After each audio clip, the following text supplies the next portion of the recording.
नमस्ते बच्चों, आज हम क्लास 9 के परिपूरक पाठ वैचित्रमय आसाम से गोरिया मोरिया देसी लोग जनजातियों के बारे में जानकारी प्राप्त करेंगे। तो इस पाठ में हम लोग आसाम में मुसलमान लोगों का प्रादुर्भाव कैसे हुआ था, किस तरह से किन लोगों ने इसमें अपना योगदान दिया है, हर एक चीज़ के बारे में जानकारी प्राप्त करेंगे। गोरिया मोरिया देसी लोग। तो पाठ की शुरुआत करते हैं हम लोग।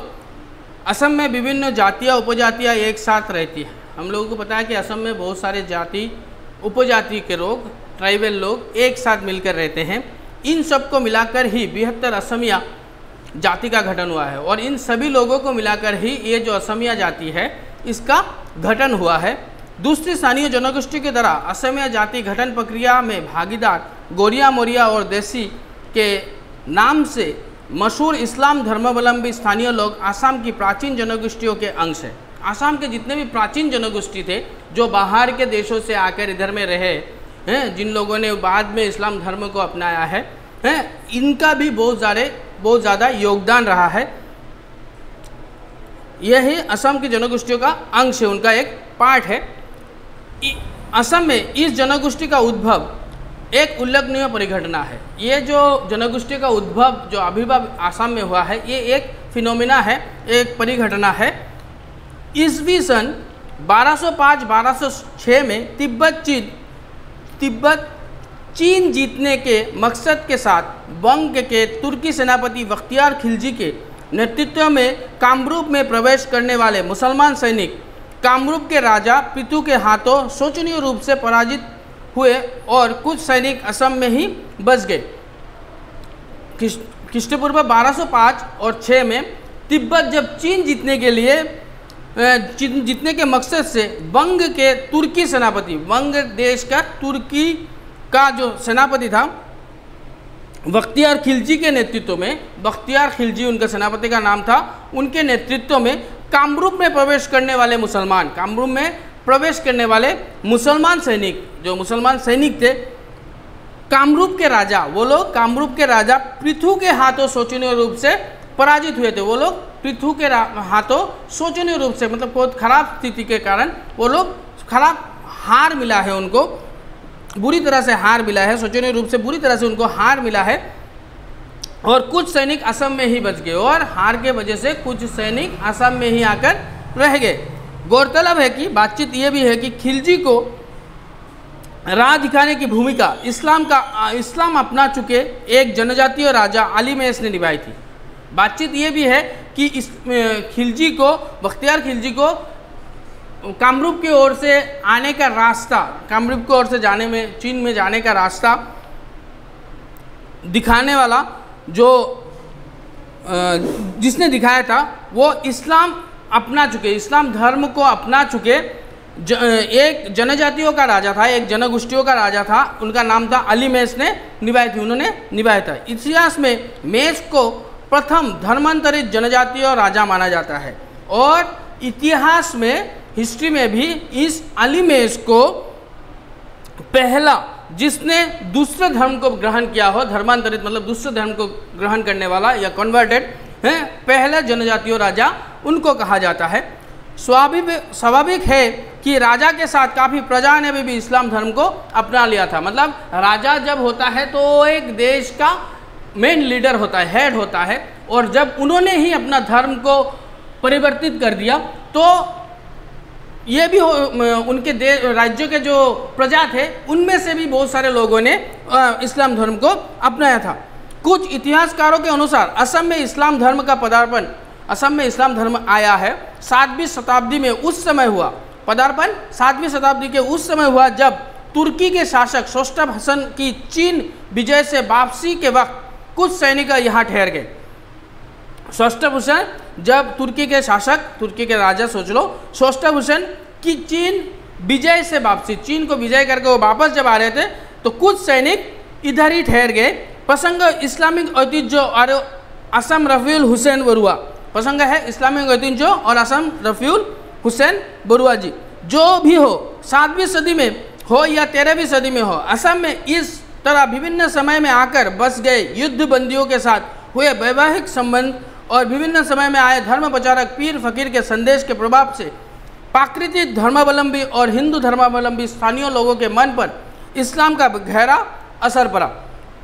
तो जो भी हो कि इन लोगों के कारण ये जो युद्ध बंदियाँ थे, जो युद्ध में पराजित होकर इधर में बंदी बनकर रहते थे, वो बाद में क्या किया, उधर में ही अपना फैमिली बसा लिए हैं, वैवाहिक संबंध और विभिन्न समय में आए धर्म प्रचारक, विभिन्न समय में बहुत सारे धर्म प्रचारक हमारे असम में आए हैं, पीर फकीर जो लोग आते थे हैं के संदेश के प्रभाव से, उनके जो संदेश, वो लोग जो जैसे बानी बोलते थे, जैसे कथा बोलते थे, जैसे बोलते थे हैं, प्राकृतिक धर्मावलंबी प्रभाव से प्राकृतिक जो धर्मावलंबी लोग थे, जो ट्रेडिशनल अपने धर्म को मानते थे, और हिंदू धर्मावलंबी जो हिंदू धर्म को मानते थे, स्थानीय लोगों के मन पर इस्लाम धर्म का बहुत ज़्यादा प्रभाव पड़ा। उन लोगों की बातें सुनकर वो लोग इस्लाम धर्म के ऊपर आकर्षित होना शुरू हो गए। उन्हें लगा इस तरह स्वेच्छा से या खास हालात से चलते स्थानीय लोग इस्लाम को अपनाने लगे, और स्वेच्छा से कोई लोग अपने खुशी से इस्लाम धर्म को अपनाते थे, और कोई लोग स्थानीय लोगों के देख रेख में, मतलब जब पूरा समाज एक धर्म की ओर बढ़ रहा है तो मैं अकेले इस धर्म को पाल के क्या करूँगा, ऐसे सोच के कारण भी कोई लोग इस्लाम धर्म को अपना रहे थे। लेकिन इस्लाम को अपनाकर भी इन लोगों ने अपनी स्थानीय लोक संस्कृति को नहीं छोड़ा। लेकिन इस्लाम धर्म को अपनाने के बाद भी बहुत सारे लोग ऐसे थे जिन्होंने अपने स्थानीय लोक संस्कृति, फोक कल्चर जो है, उसको नहीं छोड़ा। समय की धारा में ऐसे युद्धबंदी लोग अपनी पहचान को खोकर असम की भाषा, परंपरा, संस्कृति के साथ घुलते चले गए, और समय जैसे कभी रुकता नहीं है, समय के धारा में बहते हुए ये लोग ये युद्ध बंदियाँ, मतलब जो युद्ध में पराजित होकर इधर में बंदी बनकर रह रहे थे, ऐसे लोग हैं अपनी पहचान को खोकर, अपना जो तुर्की से कोई आया है, कोई चीन से आया है, ऐसे जो बाहर से जो लोग आए हैं वो अपना पहचान खो दिए, और खोकर असम की भाषा, असम की जो भाषा है असमीज हैं, परंपरा संस्कृति के साथ घुलते चले गए, और उनके परंपरा संस्कृति, उनके ट्रेडिशन को अपनाना शुरू कर दिया। धर्म प्रचार के लिए आए पीर फकीर भी स्थानीय लोगों की मानसिकता को समझकर, और धर्म प्रचार के लिए आए जो पीर फकीर लोग थे वो स्थानीय लोगों की मानसिकता, स्थानीय लोग कैसे सोचते हैं, इस सोच को समझकर धार्मिक संदेशों में भी, और वो लोग जो धार्मिक संदेश देते थे कि अपना धर्म अपना लो, ये कर लो, वो कर लो, ये जो बातें वो करते थे अपने धर्म के बारे में, इसमें भी भाषा संस्कृति, स्थानीय भाषा संस्कृति, मतलब उधर के लोकल लैंग्वेज, लोकल कल्चर और हिंदू धार्मिक शब्दों के साथ, और हिंदू लोगों का जो ट्रेडिशनल जो संस्कृति है, जो धार्मिक शब्द है, उनको भी ऐड करके, उनको भी प्लस करके संगत रखकर प्रचार करने के लिए विवश हुए। और वो लोग भी ऐसे प्रचार करने लगे कि तुम सोचो कि तुम जिस धर्म से बिलोंग करते हो वो धर्म अच्छा नहीं है, मैं जो धर्म के बारे में बोल रहा हूँ वो अच्छा है, यही सोच लोगों के अंदर उन लोगों ने घुसा दिया। असमिया भाषा साहित्य के भंडार को समृद्ध मतलब सफल बनाने वाले महान पीर हजरत अजान फकीर के रचित जिकिर इसी बात के उदाहरण है। और असम भाषा साहित्य मतलब असम के लैंग्वेज साहित्य के भंडार को समृद्ध बनाने, वो उनका जो स्टोरेज है उनको समृद्ध मतलब सफल बनाने के लिए बनाने वाले महान उनको कहा जाता है महान पीर हजरत अजान फकीर के रचित जिकिर इस बात के उदाहरण है। उन्होंने जो जिकिर लिखा है ये उस बात का उदाहरण है। इसी तरह इस्लाम अपनाने वाले लोग मूल समाज से अलग छूट चुके समाज में शामिल हो गए, और इसी तरह इस्लाम अपनाने वाले लोग मूल समाज से अलग मतलब उनका जो जड़, जिस समाज का जड़ है, वो लोग उस समाज से अलग होकर इस्लाम धर्म को समाज से अलग छूट चुके समाज में, इस्लाम धर्म के समाज में शामिल हो गए। ऐसे लोगों को गोरिया या रोगिया कहकर पुकारा गया, और ऐसे लोगों को गोरिया या रोगिया कहा गया है। वैसे गोरिया शब्द की उत्पत्ति को लेकर और कोई मत प्रचलित नहीं है, और गोरिया शब्द की उत्पत्ति को लेकर इससे अलावा और कोई दूसरा मत प्रचलित भी नहीं है। मगर उनके दैहिक गठन, उनका जो शारीरिक गठन है, लोक संस्कृति, फोक कल्चर जो है, परंपरा, ट्रेडिशनल जो है, और आबादी, जिनकी जनसंख्या जो है, आदि के आधार पर ऊपर दर्शाया गया मत अधिक सटीक है। और इन सब के आधार पर ऊपर दर्शाया गया जो मत मतलब जो सजेशन ऊपर दिया गया है वही सबसे करेक्ट है। दूसरी ओर अहम राज में पीतल कांसे के धंधे से जुड़े मुसलमान को मौर्या के नाम से जाना जाता है, और दूसरी ओर असम के पीतल और कांसे, पीतल के बर्तन, कांसे के बर्तन जो होते हैं, उनके कारोबार से जड़ित जो मुसलमान लोग थे उनको मौर्य कहा जाता है। ऊपरी असम के कुछ इलाके नौगांव जिले, निचले असम की गुवाहाटी के उजान बाजार और हाजों में मौर्य लोग रहते हैं। ऊपरी असम में नौगांव जिले में, निचले असम के गुवाहाटी के उजान बाजार में, हाजों में मौर्य लोग रहते हैं। देसी लोग खास तौर पर अविभाजित ग्वालपारा जिले में रहते हैं, और देसी लोग अविभाजित, जिसको विभाजित नहीं किया गया है, ग्वालपारा में वो लोग रहते हैं। इस इलाके में कोच राजवंशी भाषा संस्कृति संपन्न स्थानीय मुसलमान देशी या देसी मुसलमान कहलाते हैं। और इस इलाके में, ग्वालपारा में, कोच राजवंशी भाषा संस्कृति, कोच राजवंशी के लैंग्वेज कल्चर संपन्न इन सब से स्थानीय मुसलमान, इन सब में रहकर कोच राजवंशी भाषा संस्कृति को मानने वाले लोग स्थानीय मुसलमान, उधर के लोकल मुसलमान देसी मुसलमान कहते हैं। इनको ही देसी मुसलमान कहा जाता है। देसी लोग खासकर कोच राजवंशी, मेच कासारी आदि स्थानीय जनगोष्ठियों के धर्मांतरित लोग हैं। देसी लोग क्या है, जो कोच राजवंशी, मेच कासारी, इन धर्म को छोड़कर उन्होंने आके इस्लाम धर्म को अपनाया और बाद में उनको देसी लोगों के नाम से पुकारा गया है। असम के जातीय हित में गोरिया मोरिया देसी का योगदान। जातीय हित में, असम के जातीय उन्नति में गोरिया मोरिया देसी लोगों ने क्या क्या काम किया है, कैसे योगदान दिया है, इसके बारे में जानकारी प्राप्त करेंगे। सन 1206 में असम में इस्लाम धर्म का पदार्पण हुआ। सन 1206 में असम में इस्लाम धर्म आए और अहम राज की शुरुआत सन 1228 में हुई, और असम राज की शुरुआत 1228 में हुई। इसी अहम राज में मोमाई मामूली बरबुया ने दो कोच परिवार, मोमाई मामूली बरबुया ने कैसे दिखाया है, देखो, दो कोच परिवार को लिया, दो ब्राह्मण परिवार, दो कोलिता परिवार, दो आदि परिवार, दो गोरिया परिवार और दो मौर्य परिवार के साथ महान असमिया समाज गठन का उदाहरण पेश किया था। मतलब उन्होंने जो महान असमिया गठन का उदाहरण जो दिया था, जैसे मैंने पहले हम लोगों ने पढ़ा है कि बहुत सारे जाति जनगोष्ठियों के मेल से असमिया भाषा समृद्ध पा रहा है, उसको उदाहरण उन्होंने ऐसे दिया। हर एक जनगोष्ठी से दो दो परिवार लेकर उन्होंने महान असम कैसे बना है, ये इसका उदाहरण दिया है। डॉक्टर सूर्य कुमार भुइया द्वारा संपादित देवधाई असम बुरुंची पृष्ठ 95 में इसका लेख है। ये उनके ये उपन्यास है।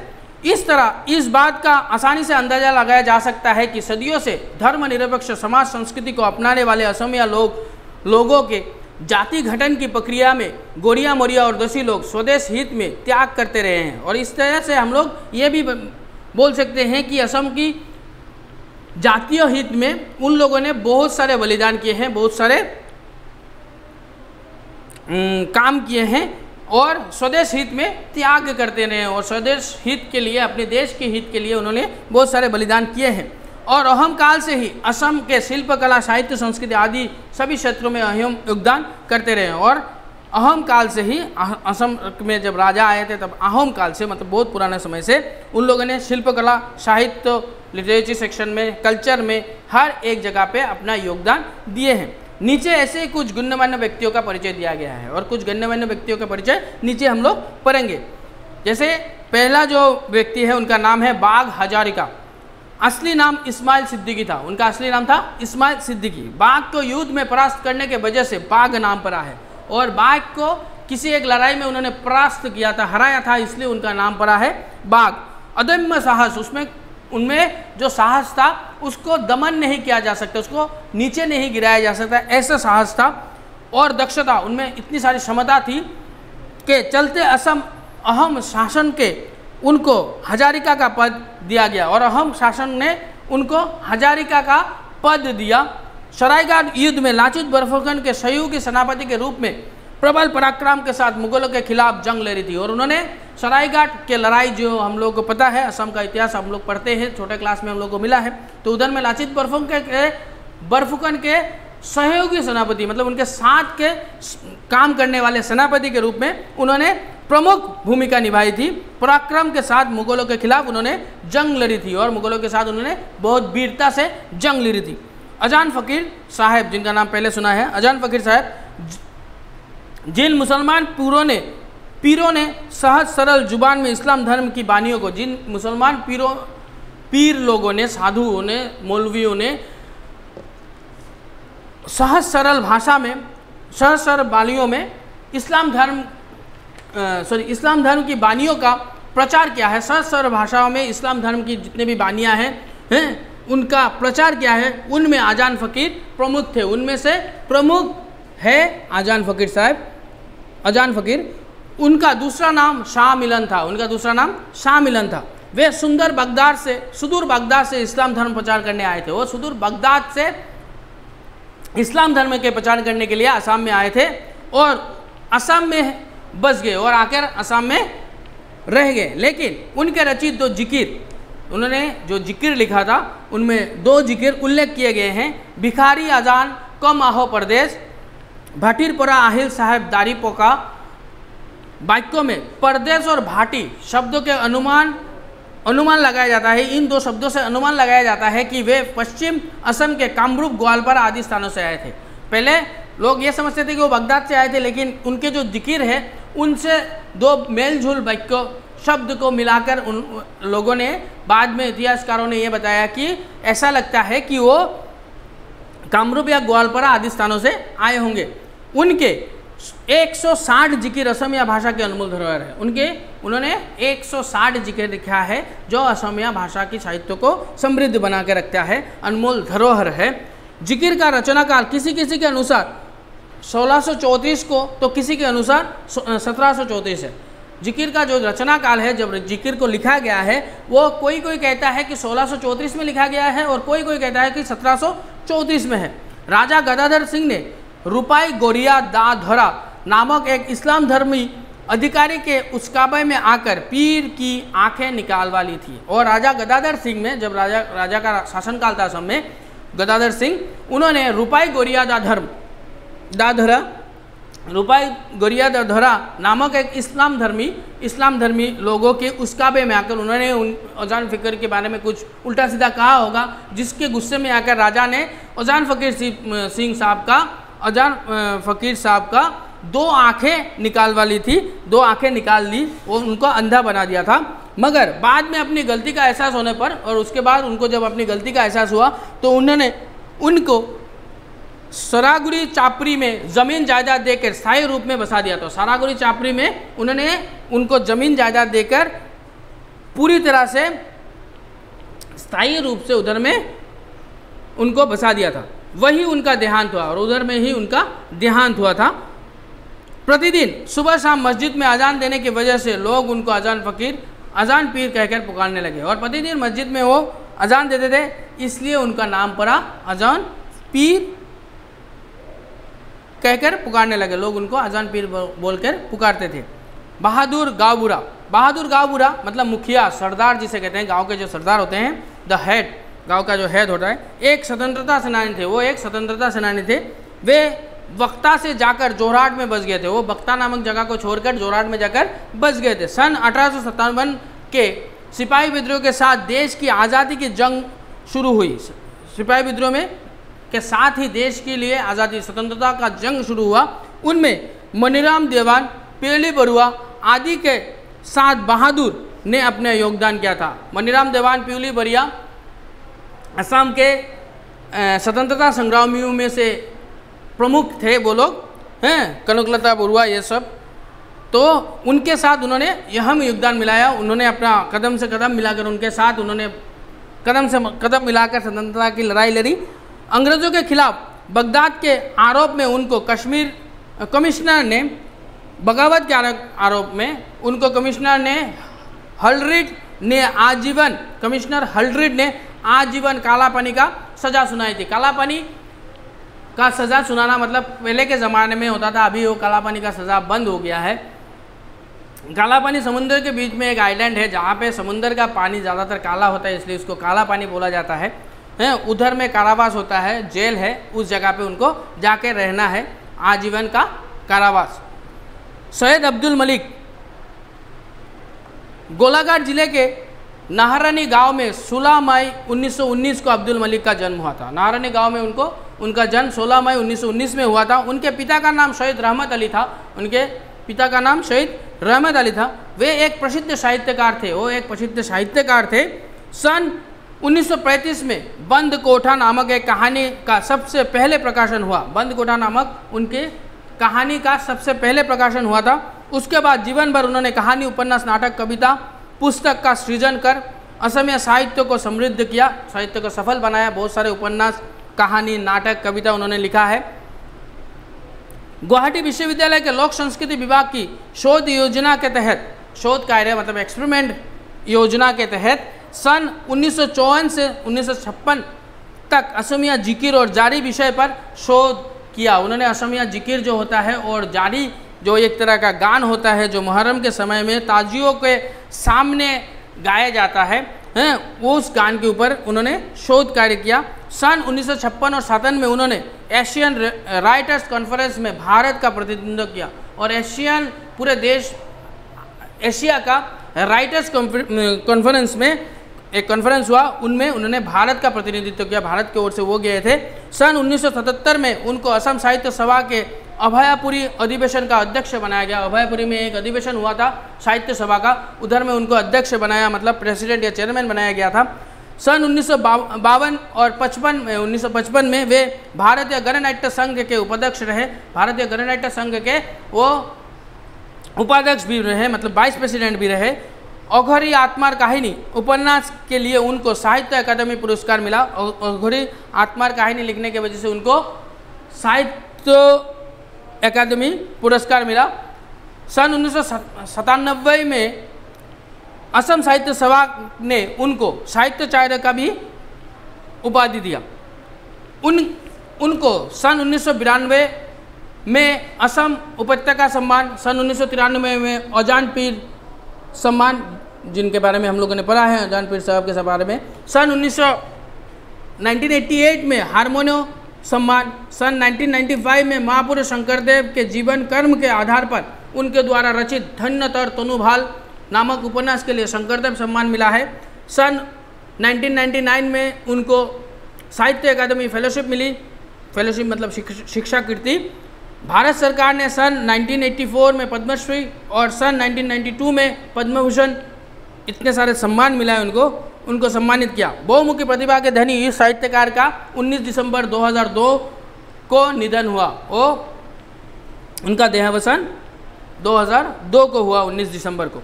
नवाब शाहिदुर रहमान, वे सुभाष चंद्र बोस की आज़ादी हिंद के, शाहिदुर रहमान के बारे में जानकारी प्राप्त करेंगे। वे सुभाष चंद्र बोस के आज़ाद हिंद फौज के एक प्रमुख नेता थे। सुभाष चंद्र बोस ने एक फौज बनाया था, आज़ाद हिंद फौज है, इसके बारे में हमको पहले से पता है। और उनके एक प्रमुख नेता नवाब शाहिदुर रहमान थे। भारत की आज़ादी की जंग में यह महान असमिया नेता आज़ाद हिंद फौज के वे प्रथम शहीद थे। भारत के आज़ादी के जंग में ये ही शाहिदुर रहमान पहले आज़ाद हिंद फौज के प्रथम शहीद थे। आज़ाद हिंद फौज के पहला शहीद के नाम नवाब शाहिदुर रहमान है। द्वितीय विश्व युद्ध के वक्त 31 मार्च 1945 को मित्र वाहिनी के बम धमाके की वजह से उनकी मौत हुई थी। मित्र वाहिनी के बम धमाके, द्वितीय विश्व युद्ध के दौरान उनकी मौत हुई थी मित्र वाहिनी के बम धमाके के कारण। फखरुद्दीन अली अहमद, इनके बारे में जानना हम लोगों के लिए बहुत ज़रूरी है। वो भारत के 5वें राष्ट्रपति थे। ठीक है, फखरुद्दीन अली अहमद का जन्म 13 मई 1905 को दिल्ली में हुआ। उनका जन्म 13 मई 1905 को दिल्ली में हुआ था। सन 1927 में उन्होंने कैम्ब्रिज सेंट कैथोलिक कॉलेज से इतिहास में स्नातक और लंदन के स्नातक मतलब डिग्री, और लंदन के एंटर टेम्पल से बार एट लॉ की डिग्री हासिल की थी। उन्होंने लंदन के एंटर टेम्पल से बार एट लॉ मतलब एडवोकेट की डिग्री हासिल की थी। सन 1931 में असम लौटकर वकालत करने के साथ ही राजनीति में कदम रखा, और वकालत के साथ साथ 1931 में वो असम में आए और उधर में वकालत के साथ साथ वो राजनीति में भी अपने को नियोजित कर दिए। सन 1967 में संसदीय चुनाव जीतकर केंद्रीय मंत्री बने, और 1966 में संसदीय चुनाव जो चुनाव होता है वो जीतकर सेंट्रल मिनिस्टर बने वो। सन 1974 में भारत के राष्ट्रपति बने। भारत के 5th राष्ट्रपति फ़खरुद्दीन अली अहमद, वो 1974 में बने। दिल की धड़कन रुकने से, दिल की धड़कन मतलब हार्ट अटैक होने के कारण 19 फरवरी 1977 को उनका देहांत हुआ। दिल की धड़कन बंद होने के कारण 19 फरवरी 1977 को उनका देहांत हुआ। ये था आपका आज का पार्ट। अगर किसी जगह पे कोई भी परेशानी होता है तो नीचे कमेंट बॉक्स में लिख के बताना। मैं यथासंभव कोशिश करूंगा आपकी हर एक प्रश्न का उत्तर देने के लिए। धन्यवाद।